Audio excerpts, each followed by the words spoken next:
پیدائش کا معاملہ اس شان کے ساتھ ہوا کہ ان کے تو نہ ماں تھی نہ باپ تھا، وہ بغیر ماں باپ کے پیدا ہوئے۔ چنانچہ وہ پھر پیارے محبوب علیہ السلام سے جھگڑنے لگا اور اپنی ہٹ دھرمی پر رہا۔ پیارے محبوب علیہ السلام نے ارشاد فرمایا کہ تم ہٹ دھرمی پر کیوں آتے ہو؟ تم ہم سے آپ مباہلہ کرو،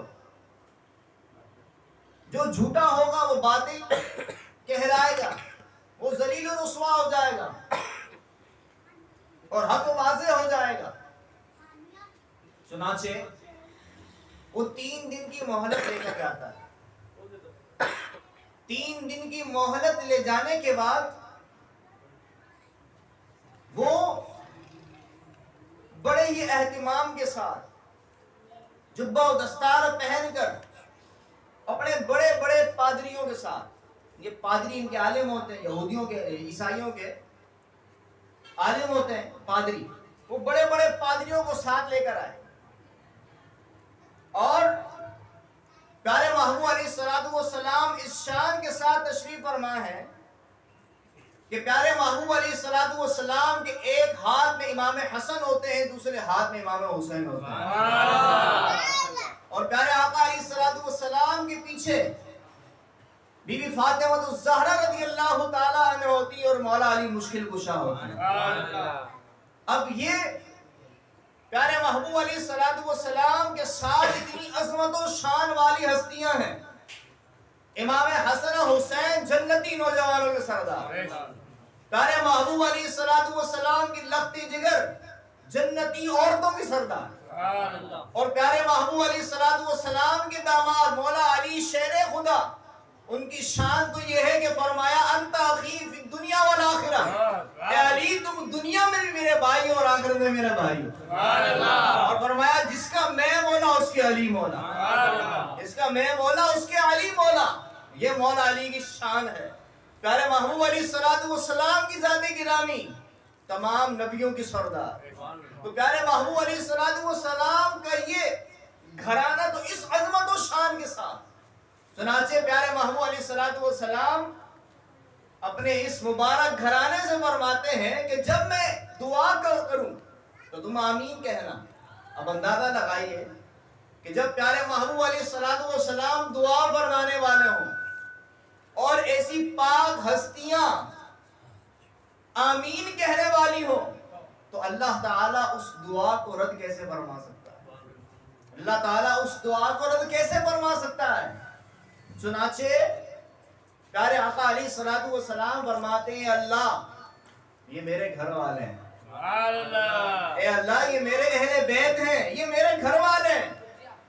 اب عیسائی پادری جو بڑے بڑے تھے، جنہوں نے کتابوں میں، تورات میں، انجیل میں پیارے محبوب علیہ السلام کی شان و عظمت پڑھی، پیارے محبوب علیہ السلام کے گھرانے کی شان و عظمت پڑھی، وہ تو اس بات کو جانتے تھے، لیکن اللہ تعالیٰ نے جن کے حق میں ہدایت رکھی تھی اللہ تعالیٰ نے انہیں اسلام کی دولت عطا فرمائی، لیکن بعض پادری عیسائی عالم اس بات کا علم ہونے کے باوجود کہ انہیں ان کی کتابوں میں پیارے محبوب علیہ السلام کی نشانیاں بتائی گئی، پیارے محبوب علیہ السلام کا حلیہ بتایا گیا، لیکن اس کے باوجود بھی وہ حق سے ناآشنا رہے، حق سے دور رہے۔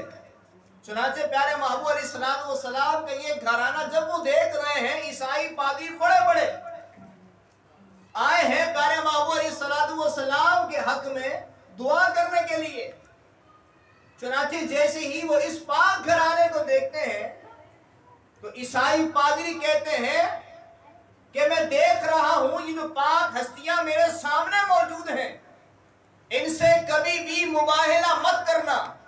مباہلے کا مطلب یہ ہے کہ ایک دوسرے کے خلاف دعا، ایک دوسرے کے خلاف اللہ تعالیٰ کی لعنت کے بارے میں اللہ تعالیٰ کی بارگاہ میں گزارش کرنا، اس میں پھر جو جھوٹا ہوتا ہے وہ تباہ و برباد ہو جاتا ہے۔ اب عیسائی پادری دیکھ رہے ہیں اور وہ کہتے ہیں کہ یہ جو پاک ہستیاں ہمارے سامنے موجود ہیں یہ تو نور کی طرح چمکتے دمکتے ہیں، ان سے کبھی بھی مباہلہ مت کرنا۔ کی قسم اگر یہ اللہ تعالیٰ کی بارگاہ میں دعا کریں کہ پہاڑ اپنی جگہ سے ہٹ جائے تو اللہ تعالیٰ ان کی دعاؤں کو قبول فرما لے. اگر تم نے ان کے خلاف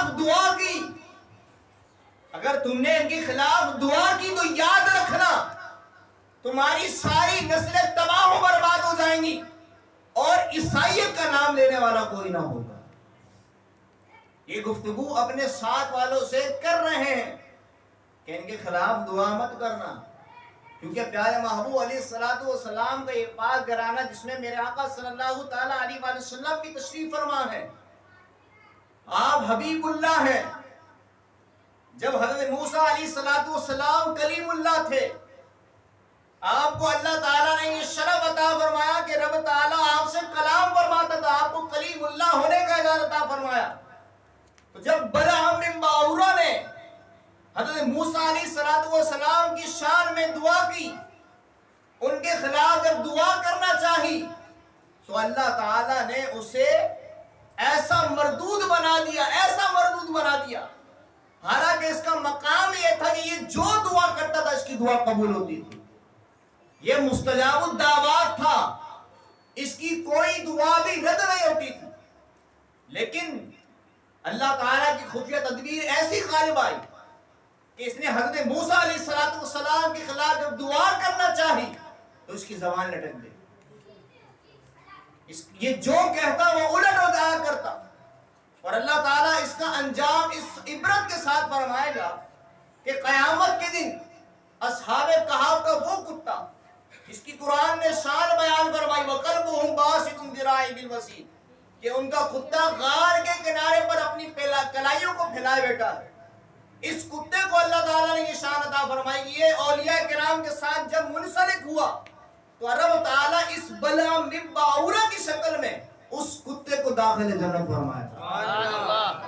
تو یہ مقام و مرتبہ پیارے محبوب علیہ السلام کے گھرانے کو حاصل ہے. حضرت موسیٰ کلیم اللہ ہو کر جب اپنے سامنے دیکھتے ہیں کہ وہ بدبخت دعا کر رہا ہے، خلاف دعا کر رہا ہے، تو اللہ تعالیٰ نے اسے عبرت کا نشانہ بنا دیا. تو جو پیارے محبوب علیہ السلام حبیب اللہ ہے، جو ان کے خلاف دعا کرنا چاہے گا اللہ تعالیٰ اسے بھی تباہ و برباد فرما دے گا. اور پھر پیارے محبوب علیہ السلام نے جب ملاحظہ فرمایا کہ یہ ہمارے لیے دعا نہیں کرنا چاہتے، اور پھر انہوں نے یہ بات کرتے ہوئے کہا کہ ہم آپ کے لیے مباہلہ کرنا نہیں چاہتے، ہم آپ کے خلاف دعا نہیں کرنا چاہتے، بس ہم اتنا کہتے ہیں کہ آپ اپنے دین پر عمل کیجئے، ہمیں اپنے دین پر چھوڑ دیجئے. وہ آئے تھے پیارے محبوب علیہ السلام کے خلاف دعا کرنے کے لیے، لیکن نورانی گھرانہ دیکھ کر، پیارے محبوب علیہ السلام کے گھرانے کے ایسے چمکتے دمکتے چراغ دیکھ کر وہ اپنی بات ہی کو پلٹ دیتے ہیں، اپنی بات ہی کو تبدیل کر دیتے ہیں کہ ہم ان کے خلاف دعا نہیں کر سکتے. پھر پیارے محبوب علیہ السلام فرماتے ہیں کہ خدا کی قسم واللہ اگر یہ ہمارے خلاف دعا کرتے نا تو اللہ تعالیٰ کا عذاب ان کے سر پر تھا، اللہ تعالیٰ کا عذاب ان کے سر پر تھا. یہ جیسے ہی ہمارے خلاف دعا کرتے اللہ تعالیٰ انہیں بندر اور خنزیر بنا دیتا، اللہ تعالیٰ انہیں بندر اور خنزیر بنا دیتا اور ان کے تمام گھر خاک میں مل جاتے. یہ پیارے محبوب علیہ السلام کے گھرانے کو اللہ تعالیٰ نے مقام و مرتبہ عطا فرمایا. اس لیے تو ہم اس گھرانے کو پنجتن پاک کا گھرانہ کہتے ہیں، اور اسی لیے اپنی غلامی پر فخر کرتے ہیں اور کہتے ہیں میں تو پنجتن کا غلام ہوں. اور ہم پنجتن پاک کے غلام کیوں نہ ہوں کہ پنجتن میں ایسی ہستیاں اللہ تعالیٰ نے عطا فرمائی ہیں کہ جو ان کا ہو جاتا ہے اللہ تعالیٰ ان سے پیار کرنے لگ جاتا ہے.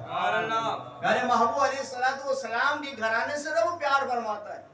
اسی لیے رب تعالیٰ نے ان کی شان و عظمت بیان کرتے ہوئے قرآن میں بیان فرمایا کہ یہ جو پاک ہستیاں ہیں یہ عام ہستیاں نہیں ہیں، کسی اہم کام کے لیے جانا ہے تو پیارے محبوب علیہ السلام کو فرمایا گیا کہ ان کو ساتھ لے کر جائیں. تو پنجتن پاک سے ہمیں عقیدت و احترام اور پیار ہونا چاہیے.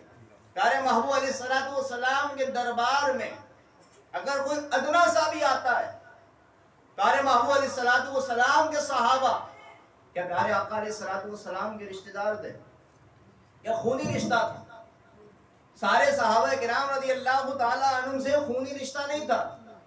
بعض صحابہ کرام رضی اللہ تعالی عنہم سے گھرانہ کے تعلقات تھے، لیکن سارے صحابیوں سے پیارے محبوب علیہ الصلوۃ والسلام کا کوئی خونی رشتہ نہیں تھا. لیکن کوئی بھی صحابی رسول کے مرتبے پر جب فائز ہو جاتا ہے تو پیارے آقا علیہ الصلوۃ والسلام کے ساتھ تعلق جڑنے کی وجہ سے اللہ تعالیٰ اسے یہ مقام عطا فرما دیتا ہے وَكُلًّا وَعَدَ اللَّهُ الْحُسْنَىٰ، کہ اللہ تعالیٰ نے ہر ایک صحابی رسول سے یہ وعدہ فرما لیا ہے کہ اسے جنت میں اعلیٰ مقام عطا فرمائے، اسے جنت عطا فرمائے. تو اندازہ کیجئے جب ایک صحابی رسول پیارے محبوب علیہ الصلوۃ والسلام سے جو خونی رشتہ نہیں رکھتا، تعلق نہیں رکھتا، پیارے محبوب علیہ الصلوۃ والسلام کی زیارت کر کے ایمان لا کر ہمیشہ کے لیے جنت کا انعام پا رہا ہے، تو جو میرے محبوب علیہ الصلوۃ والسلام پر ایمان دلانے والا ہو، جو کبھی کفر کی تاریکیوں میں بھٹکے نہ ہو، جن کی پرورش پیارے محبوب علیہ الصلوۃ والسلام فرمانے والے ہوں، کیونکہ پنجر پاک میں وہ ہستیاں ہیں کہ جو میرے محبوب علیہ الصلوۃ والسلام کی پرورش میں تھی. مولا علی مشکل کشا کا سب سے پہلا نمبر آیا کہ پیارے محبوب علیہ الصلوۃ والسلام کی پرورش، پیارے محبوب علیہ الصلوۃ والسلام نے مولا علی مشکل کشا کی پرورش فرمائی، اور مولا علی مشکل کشا کی زوجہ پیارے محبوب علیہ الصلوۃ والسلام کی لخت جگر ہے. اور ایسی محبت پیارے محبوب علیہ الصلوۃ والسلام آپ سے فرمایا کرتے کہ بی بی فاطمہ الزہرا رضی اللہ تعالی عنہ بیٹی ہیں، لیکن جیسے ہی پیارے محبوب کے گھر میں بی بی فاطمہ الزہرا تشریف لاتی، پیارے محبوب بیٹھے ہوئے ہوتے، اپنی بیٹی کا استقبال کرنے کے لیے کھڑے ہو جائے گا. اس شان کے ساتھ اپنی بیٹی سے محبت فرماتے ہیں. اور ایسی عظمتوں والی پیار والی بیٹی مولا علی شیر خدا کو عطا فرما دے. اور جب مولا علی مشکل کشا بی فاطمہ الزہرا رضی اللہ تعالی عنہا کا آپس میں تعلق قائم ہوتا ہے تو امام حسن و حسین جیسے پھول تشریف لے آتے ہیں. اور امام حسن و حسین کون ہیں؟ جنتی نوجوانوں کے سردار. امام حسین رضی اللہ تعالی عنہ جو پیارے محبوب علیہ الصلوۃ والسلام کی سجدے کی حالت میں پشت انور پر تشریف فرما ہوتے ہیں، پیارے محبوب علیہ الصلوۃ والسلام اپنے سجدے کو لمبا فرما دیتے ہیں. اس شان کے ساتھ پیارے محبوب علیہ الصلوۃ والسلام اپنے اس گھرانے سے پیار فرماتے ہیں. پیارے آقا علیہ الصلوۃ والسلام کے اپنے زیاداتی بیٹے جب دنیا سے پردہ فرما گئے، امام حسن و حسین رضی اللہ تعالی عنہ کی شان و عظمت دیکھیے، ان سے محبت دیکھیے. امام حسین رضی اللہ تعالی عنہ پیارے آقا علیہ الصلوۃ والسلام کی گود میں تشریف فرما ہے اور آپ کی شہادت کی خبر دی جاتی ہے. پیارے محبوب علیہ الصلوۃ والسلام رنجیدہ ہو جاتے ہیں. اپنے بیٹے کے انتقال پر آپ رنجیدہ نہیں ہیں، لیکن پیارے محبوب علیہ الصلوۃ والسلام کو جب امام حسین رضی اللہ تعالیٰ عنہ کی شہادت کی خبر دی جاتی ہے تو آپ رنجیدہ ہو جاتے ہیں. اور پیارے آقا علیہ الصلوۃ والسلام فرمایا کرتے امام حسین رضی اللہ تعالیٰ عنہ سے کہ تم وہ ہو کہ جن پر میں نے اپنے بیٹے کو نشاور فرمایا. تو یہ پیارے آقا علیہ الصلوۃ والسلام کا گھرانہ ہے جن سے پیارے آقا علیہ الصلوۃ والسلام بہت پیار فرمایا کرتے. جب صحابہ کرام رضی اللہ تعالی عنہم سے پیارے آقا علیہ الصلوۃ والسلام نے پیار فرمایا تو اللہ تعالی نے جنت عطا فرمائی. تو اندازہ کیجئے کہ جن پاک ہستیوں کا تعلق ہی پیارے آقا علیہ الصلوۃ والسلام کے ساتھ ہو، اللہ تعالیٰ ان سے کتنا پیار فرماتا ہوگا. اگر کوئی ان کے صدقے اور وسیلے سے اللہ تعالیٰ کی بارگاہ میں دعا فرمائے تو اللہ تعالیٰ ان کی دعا کو کیسے رد فرمائے گا. تو اللہ تعالیٰ کی بارگاہ میں پندر پاک کا صدقہ پیش کرتے رہیے، انشاءاللہ ان کا صدقہ پیش کرتے رہیں گے، ہماری جھولیاں بھرتی رہیں گی انشاءاللہ. اللہ تعالیٰ ہم سب کو عمل کی توفیق عطا فرمائے. وما علینا الا البلاغ.